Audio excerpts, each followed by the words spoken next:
bang. Makan nasi lemak apa tu? Macam lain je. Main. Saya tunjuk.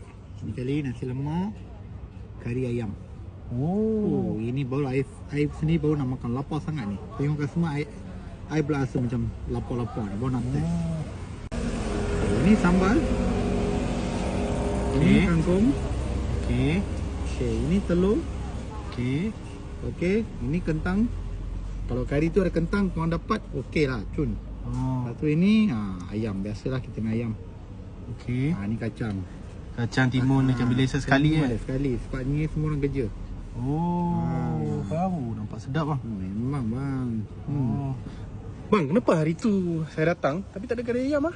Kalau kari ayam tu biasanya ada menu baru. Sekarang ni kita akan update dekat Instagram story.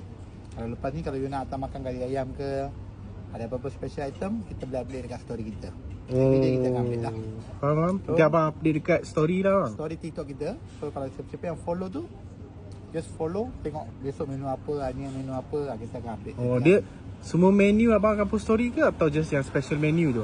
Special menu dan juga lepas ni kita akan post semua story dekat kita. Apa menu baru kita akan post dekat story kita lah. Baik bang. Alright bang. Belum? Dah tak bang, sila. Okey. Thank you bang. Jemput.